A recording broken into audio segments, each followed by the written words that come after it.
అని విషయం చెప్పింది. ఇది పరిస్థితి. వంశాంకురం కావాలి.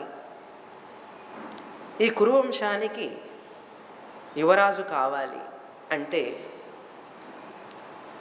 ఇక్కడ ఒక చిన్న పరిశీలన. వ్యాసుడు నిషాదుడా బ్రాహ్మణుడా? ఈ చర్చ జరుగుతూనే ఉంటుంది చాలామంది మనస్సుల్లో. వ్యాసుడు బ్రాహ్మణుడు. ఎలా అంటే పరాశరుడి పుత్రుడు, సత్యవతి పరాశరులకు పుట్టినటువంటి వాడు. కొంతమంది నిషాదుడని అంటారు, కొంతమంది బ్రాహ్మణుడు అని అంటారు. ఎలా బ్రాహ్మణుడు అని చెప్పగలుగుతున్నాం అంటే వ్యాస భగవానుల వారి శాస్త్రంలో కూడా చెప్పబడింది. స్త్రీ పురుషయోర్ మధ్యే యస్య సంకల్పః దృఢః తస్య పుత్రః అన్నాడు. పరాశరుడు కావాలని కోరుకున్నాడు పుత్రుణ్ణి, సత్యవతి కోరుకోలేదు. పరాశరుడు సత్యవతి దగ్గరికి వచ్చినప్పుడు మత్స్యగంధిగా ఉన్నప్పుడు వచ్చాడు కదా. వచ్చినప్పుడు తన సంకల్ప బలంతో ఆ సమయంలో అమ్మా ఒక పుత్రుడు జనించాలి ఇప్పుడు అన్నాడు. అంటే ఆమెకి ఏం మాట్లాడాలో తెలియలేదు. తపస్వి పరాశరుడంతటి వాడు తన ముందు ఉంటే సత్యవతి జన్మ వృత్తాంతం అంతా పరాశరుడికి తెలుసు. సత్యవతి కూడా క్షత్రియ కన్యే కదా, నేను చెప్పాను ఆ విషయం. పరాశరుడు సంకల్పం వ్యాసుడు, పరాశరుడు బ్రాహ్మణుడు. స్త్రీ పురుషయోర్ మధ్యే యస్య సంకల్పః దృఢః, పరాశరుడి సంకల్పం దృఢం కనుక సత్యవతి ద్వారా కలిగినప్పటికీ కూడా వ్యాస భగవానుడు, వ్యాసుడు బ్రాహ్మణుడే.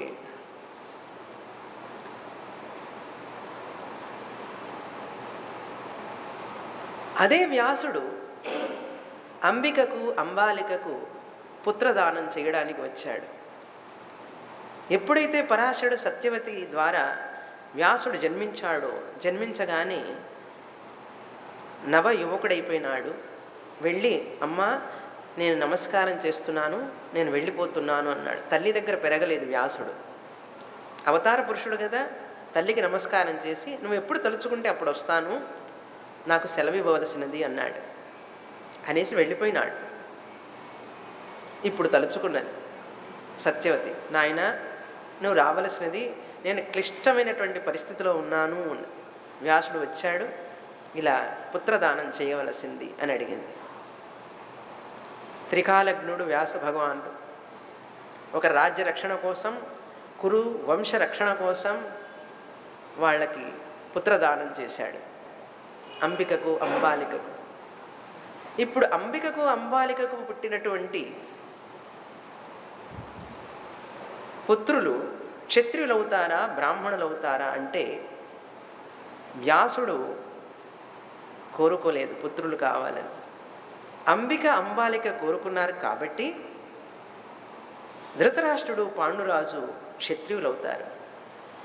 స్త్రీ పురుషయోర్ మధ్యే యస్య సంకల్పః దృఢః తస్య పుత్రః. ఇది ధర్మ సూక్ష్మం. ధర్మ సూక్ష్మం తెలిస్తే కానీ ధర్మ సంకటంలో నుంచి బయటపడలేము.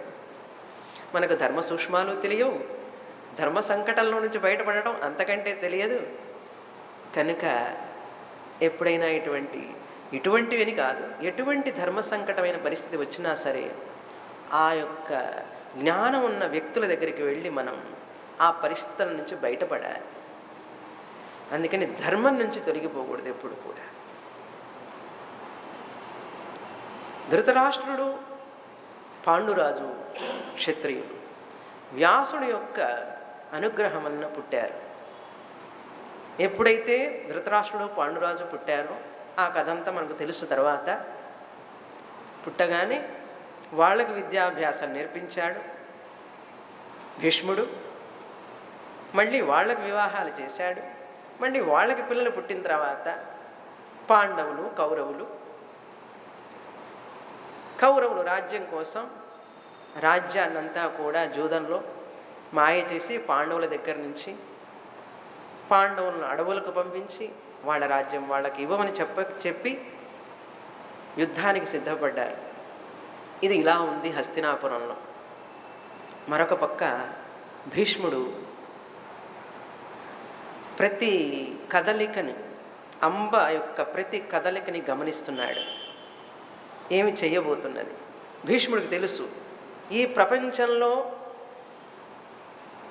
ప్రపంచంలోనే కాదు, పైలోకాలలో కూడా దేవదానవులు కాదు కానీ ఎవ్వరూ, దేవదానవులే నన్ను జయించలేరు. దేవదానవులు కలిసి వచ్చినా కూడా నన్ను జయించలేరు. సామాన్య మానవులు నన్నేం జయిస్తారు? జగదేక పరాక్రమశాలి ఈయన. పరశురాముడు అంతటి వాడినే జయించాడు. నిన్న చూశాం కదా. పరశురాముడు అంతటి వాడిని జయించడం సామాన్యమా? గురువే ఆశ్చర్యపోయినాడు. జగదేక పరాక్రమశాలిని ఎవరు జయించలేరు, దేవదానవులు కలిసి వచ్చినా నన్ను జయించలేరు, నన్ను చంపడం అసాధ్యం ఈ భూమి మీద ఎవరికైనా. అటువంటి భీష్ముణ్ణి అంబ మృత్యువుగా ఆక్రమిస్తుంది. తండ్రి స్వచ్ఛంద మరణాన్ని ఇచ్చినప్పటికీ కూడా అంబ అతని జీవితంలో ఒక కారు మబ్బులాగా కమ్మివేస్తుంది. దీన్నే విధి అంటారు. ఎంతటి పరాక్రమాలు, ఎటువంటి ధర్మనిష్ట, ఎటువంటి విజ్ఞానం, ఎటువంటి యోగం, తపస్సు ఇన్ని ఉన్నా కూడా విధి ఎలా వక్రించింది అన్నారు. తెలుసు, శాపం తెలుసుకున్నాడు భీష్ముడు. అందుకే సందేశాన్ని ఇచ్చాడు. దైవం పురుషకారేణ నశక్యం అతివర్తితం అన్నాడు. దైవ నిర్ణయాన్ని ఎవరూ మార్చలేరు అని చెప్పి సందేశాన్ని ఇచ్చేశాడు. ఈ విషయాన్ని, అంబ విషయాన్ని నారదుడితో చెప్పాడు భీష్ముడు. ఇలా ఉంది పరిస్థితి అన్నాడు. నారదుడు అన్నాడు, దైవ నిర్ణయం, తల ఒగ్గిపో అన్నారు. మార్చలేం, దైవ నిర్ణయాన్ని ఎవరు మార్చలేరు అన్నాడు. వ్యాస మహర్షికి చెప్పాడు, ఇది పరిస్థితి, నాకు అంబకి నాకు ఉన్నటువంటి పరిస్థితి ఇది అని చెప్పాడు. వ్యాసుడు చెప్పాడు, దైవ నిర్ణయం మార్చలేము. అందుకని మన వాళ్ళు చెప్తారు, ప్రవాహం వస్తూ ఉంటే తల దించుకో అన్నారు. ప్రవాహం అలా వెళ్ళిపోతుంది మీద నుంచి, ప్రవాహానికి ఎదురు ఈదవాకు అన్నాడు.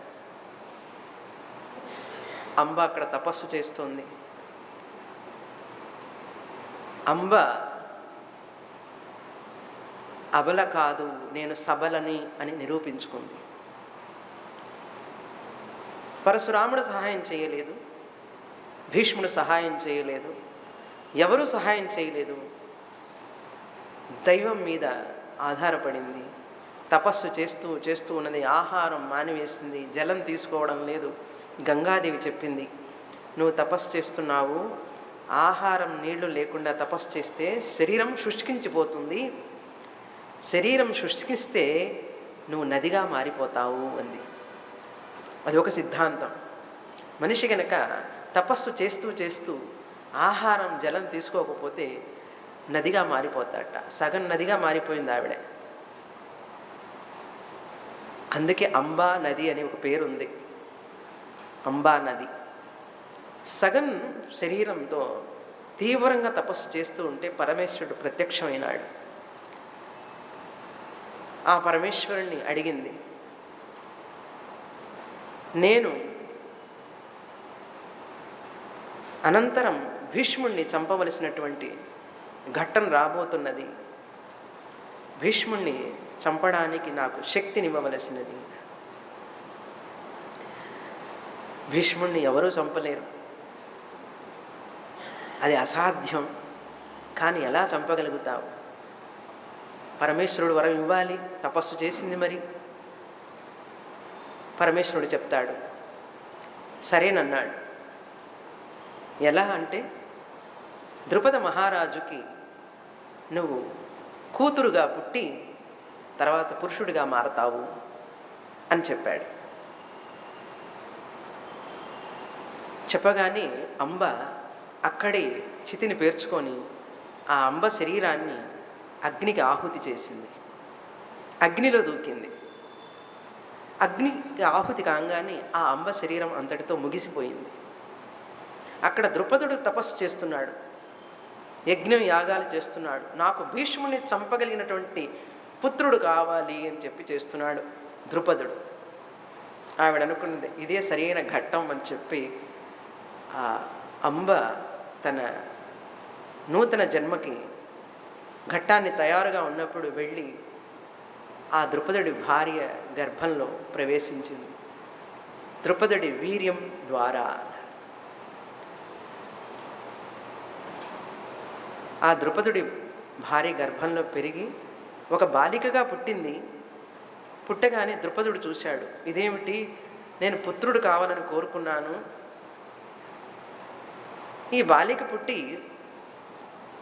భీష్ముడిని ఎలా అంతం చేయగలదు అని చెప్పి అనుకుంటుండగానే ఆ బాలిక పురుషుడిగా మారిపోయింది.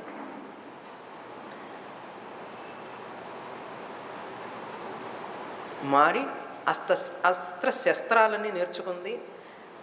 అన్ని యుద్ధాలలో ప్రావీణ్యం సంపాదించాడు. శిఖండి అని పేరు. ఇవన్నీ గమనిస్తూనే ఉన్నాడు భీష్ముడు. ఎలా గమనిస్తున్నాడంటే ఒక మనిషిని పెట్టాడు. ఆ శిఖండి యొక్క కదలికని, అదే అంబ. అంబ శిఖండి. పూర్వజన్మలో అంబ అయితే ఈ జన్మలో శిఖండి. ఆవిడ ప్రతి కదలికను గమనిస్తున్నాడు. భీష్ముడు అనుకున్నాడు, నన్ను ఒక్క తపస్సంపన్నుడు మాత్రమే చంపగలడు, మరి ఎవ్వరూ చంపలేరు నన్ను. వశిష్ఠుడు తపస్సంపన్నుడు, నన్ను దేవలోకాన్ని నుంచి భూలోకానికి పడవేశాడు. మళ్ళీ అంబ తపస్సు చేసి తపస్సు ద్వారా వరాన్ని సంపాదించి నన్ను చంపడం కోసం తయారుగా ఉన్నది. అన్నీ గమనిస్తూనే ఉన్నాడు. యుద్ధం సిద్ధమైంది. కౌరవ పాండవుల సంగ్రామం. ఈ యుద్ధం సమరంలో భీష్ముడు కొన్ని కఠిన నియమాలు పెట్టుకున్నాడు. ఎక్కడా ఏ జాతిలో ప్రపంచంలో ఎవరు పెట్టుకోనటువంటి కఠిన నియమాలు పెట్టుకున్నాడు యుద్ధంలో. ఏమిటి ఆ నియమాలు అంటే వినడానికి చాలా ఆశ్చర్యంగా ఉంటాయి. అవి 14 నియమాలు ఉన్నాయి. అది ఒక్కొక్కటి చదువుతాను.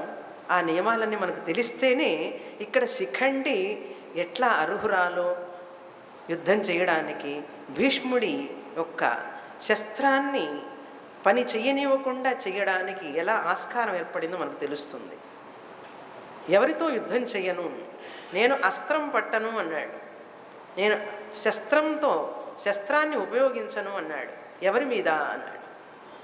ఒకటి, యుద్ధంలో ఆయుధం వదిలిన వానిపైన నేను శస్త్రం ప్రయోగం చెయ్యను అన్నాడు.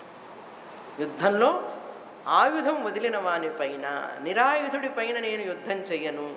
మొదటిది. ఇది ఒక కఠిన నియమం యుద్ధంలో. వాళ్ళకు కొన్ని నియమాలు ఉంటాయి యుద్ధంలో చేసేవాళ్ళకి. ఇప్పుడు యుద్ధాల్లో కాదండి, ఆ రోజుల్లో యుద్ధం అంటే చాలా నీతి నియమం ఉండేది. రాజకీయాల్లో కూడా ఒక నీతి నియమం ఉండేది.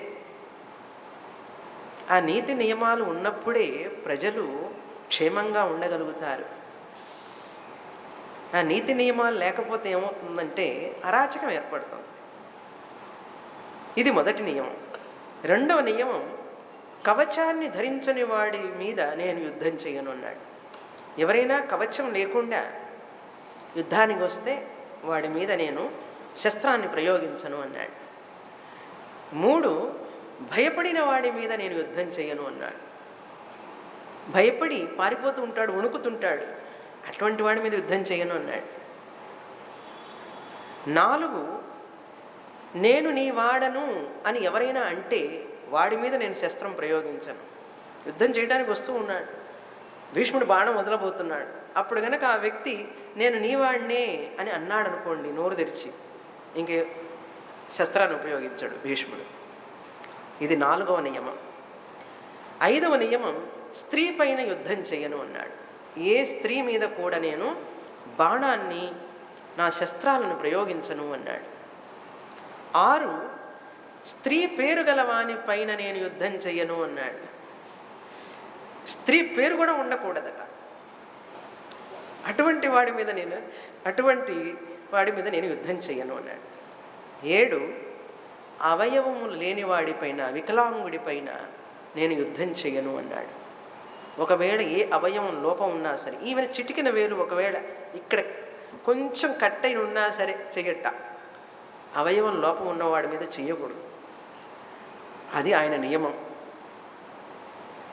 8 అమంగళ ధ్వజం కలవాడిపైన నేను యుద్ధం చెయ్యను అన్నాడు. ప్రతి వీరుడికి ఒక రథం ఉంటుంది. ఆ రథం మీద పతాకం ఉంటుంది, ధ్వజం ఉంటుంది. ఆ ధ్వజం మీద మంగళకరమైనటువంటి ఒక చిహ్నం ఉంటుంది. ఎవరైనా అమంగళకరమైనటువంటి చిహ్నాన్ని గనక పెట్టుకొని ఉంటే రథం మీద, వాడితో నేను యుద్ధం చేయనన్నాడు.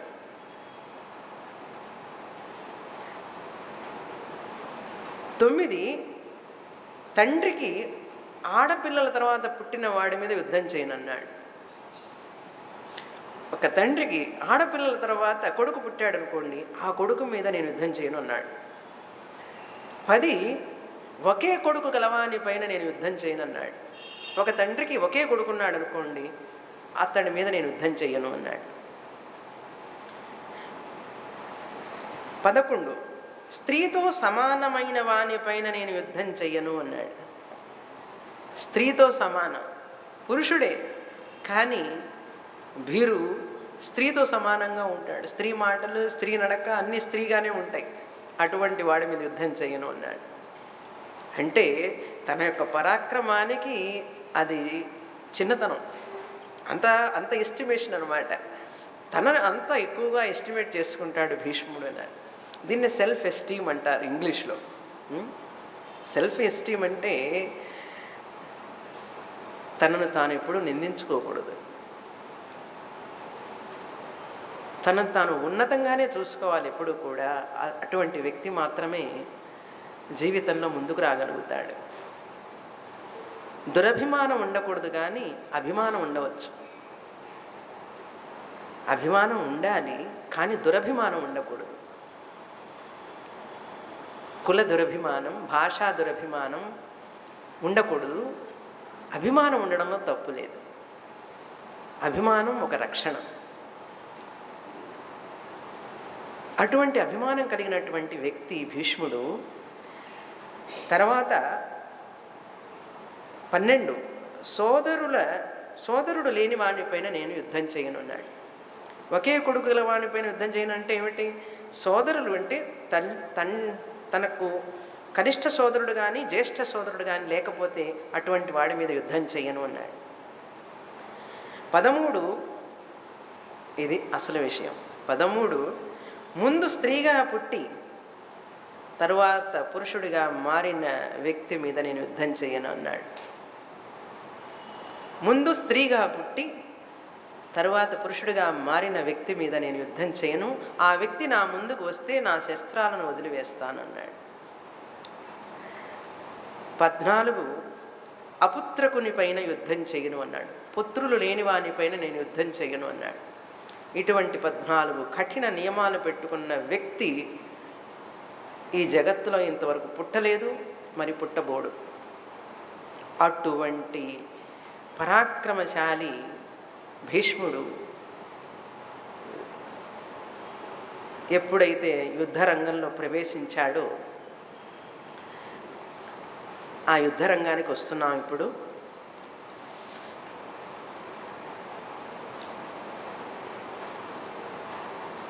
తొమ్మిది రోజులు యుద్ధం చేస్తాడు.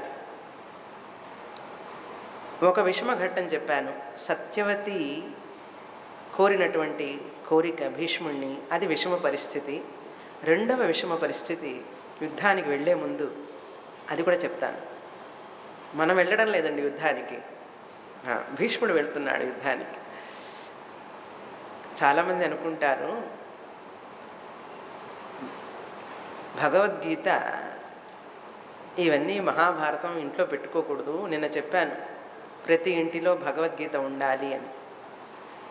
భగవద్గీత మహాభారతం ఇంట్లో ఉంటే ఇంట్లో పోట్లాడుకుంటారండి అందరూ, యుద్ధాలు జరుగుతాయి, ఇంట్లో చిన్న చిన్న యుద్ధాలు జరుగుతాయి, అందుకని మేము పెట్టుకోలేదండి అంటారు. ఇప్పటికీ ఉంది ఆ నమ్మకం చాలామందిలో. పుస్తకం లేకపోయినా యుద్ధాలు చేస్తున్నారు కదా. పుస్తకం వచ్చిన తర్వాత యుద్ధం చేయడమే ఉంది, పుస్తకం లేకుండానే యుద్ధాలు జరుగుతున్నాయి. అన్నదమ్ముల మధ్య, అక్క చెల్లెళ్ళ మధ్య, సోదర సోదరీమణుల మధ్య యుద్ధాలు జరుగుతూనే ఉన్నాయి, చిన్న చిన్న యుద్ధాలు. కనుక భారతంలో చెప్పింది కృష్ణ పరమాత్ముడు అర్జునుడిని యుద్ధస్వ యుద్ధస్వ అన్నాడు అంటే మనల్ని యుద్ధం చేయమని కాదు అక్కడ అర్థం. అక్కడ అర్జునుడికి క్షత్రియోచితమైనటువంటి క్షత్రియ కర్తవ్యాన్ని యుద్ధం చేయమని అప్పుడు చెప్పాలి కృష్ణ పరమాత్మ, కనుక చెప్తున్నాడు. కానీ అది మనం తీసుకోనవలసిన అవసరం లేదు. మన జీవితమే ఒక సంగ్రామం. మనకి మన జీవితాన్ని ఎదుర్కొనడమే అది యుద్ధమే. మనకు మన మనసులో ఉన్నటువంటి రాగద్వేషాలతో పోట్లాట మనకు ఈ యుద్ధాన్ని నిరంతరం చూస్తూనే ఉన్నాం మనం. కనుక అటువంటి మూఢనమ్మకాలు మనం వదిలిపెట్టడం మంచిది. ఇక్కడ మరొక విషమఘట్టం ఏమిటంటే భీష్ముడు ఎదుర్కొన్నది తన జీవితంలో రెండే విషమఘట్టాలు. ఒకటి సత్యవతి అడగడం, ఆ విషయం చూసాం. రెండవ విషమఘట్టం ద్రౌపది పరాభవం. ఆ కౌరవుల సభలో ద్రౌపది పరాభవింపబడింది. దుర్యోధన, దుశ్శాసన, శకుని, కరుణుల చేత పరాభవింపబడింది. దుర్యోధనుడు ద్రౌపదిని ఇలా సంబోధిస్తాడు, పాంచాలి పంచభర్తృక అంటాడు. అంటే నిందించడం అన్నమాట. ఓ పాంచాలి, నువ్వేమిటి ఎంత గొప్ప, పంచభర్తృక అని అంటాడు, నిందిస్తూ ఉంటాడు. అలా అవమానం చేస్తూ ఉంటే ద్రౌపదిని భీష్ముడు తల వంచుకున్నాడు. ద్రౌపది అడిగింది, అంత అవమానపడుతూ కూడా దుశ్శాసనుడు ఈడ్చుకుంటూ వచ్చాడు ద్రౌపదిని సభలోకి. తన కళ్ళతో చూస్తూ ఉన్నాడు భీష్ముడు. ద్రౌపది భీష్ముడి కళ్ళల్లోకి చూసింది. నాకు ఏం న్యాయం చేస్తారు అన్నట్టుగా అడుగుతున్నది. మీరు ధర్మస్వరూపులు, న్యాయస్వరూపులు, సత్యనిష్ఠాపరులు. ఆశించింది భీష్ముడు ఏదైనా చేస్తాడు, తనను రక్షిస్తాడు అనుకున్నది. చెప్పండి ఏం న్యాయం చెప్తారు అని అడిగితే భీష్ముడు, అమ్మా నేనేమి మాట్లాడలేను అన్నాడు. ఒకటే మాట, ఇదేనా మీ సమాధానం అని అడిగింది ద్రౌపది. అవును అన్నారు. ఇది క్లిష్టమైనటువంటి పరిస్థితి, ధర్మ సంకటమైనటువంటి పరిస్థితి, నేను ఏమీ చెప్పలేను ఈ స్థితిలో అన్నాడు. అవాక్కైపోయింది ద్రౌపది. భీష్ముడంతటి వాడు ఇలా మాట్లాడుతున్నాడే అని. అంటే నాకు రక్షణే లేదా? భీష్ముడే రక్షించకపోతే ఇంకెవరు రక్షిస్తాడు? అక్కడ భీష్ముడి యొక్క మనస్సు, హృదయం ఎంత బాధపడిందంటే అది వర్ణించనలవి కానటువంటి బాధ భీష్ముడికి. ఆ సమయంలో కూడా, అంత పరాభవంలో కూడా ద్రౌపది వచ్చి ధర్మాన్ని అడుగుతూ ఉంటే భీష్ముడు ఆనందపడ్డాడు.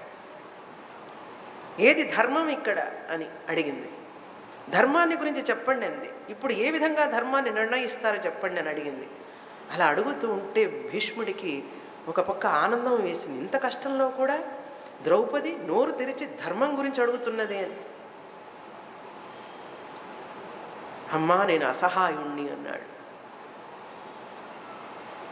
ఈ రెండు పరిస్థితుల్లో చాలా బాధపడ్డాడు భీష్ముడు. అటువంటి భీష్ముడు యుద్ధరంగంలో ప్రవేశించాడు. దుర్యోధనుడు, కర్ణుడు వీళ్ళందరూ కూడా భీష్ముడిని రక్షిస్తున్నారు. భీష్ముడు ఉన్నంత వరకు కౌరవులకి ఎటువంటి హాని జరగదు. కౌరవులను ఎవరు ఏమి చేయలేరు భీష్ముడు ఉన్నంత వరకు. ఇటుపక్క కృష్ణుడు ఉన్నంత వరకు పాండవులను ఎవరు ఏమి చేయలేరు. ఒక పక్క భీష్ముడు, ఒక పక్క కృష్ణుడు.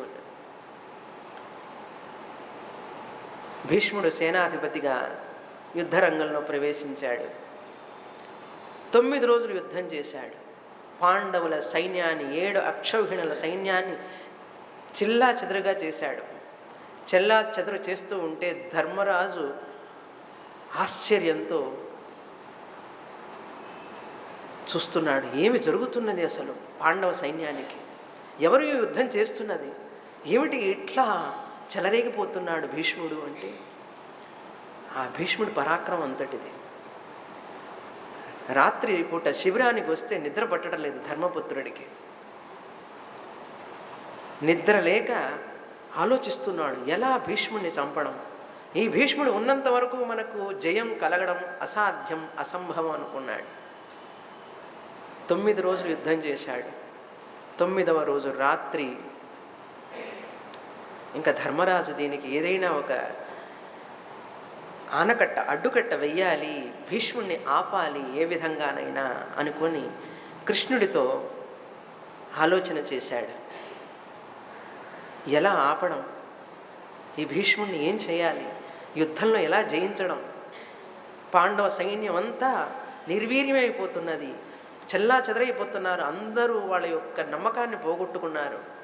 ఇంకా మనం జయించలేము అనేటువంటి అపక నమ్మకం ఏర్పడింది వాళ్ళల్లో. అప్పుడు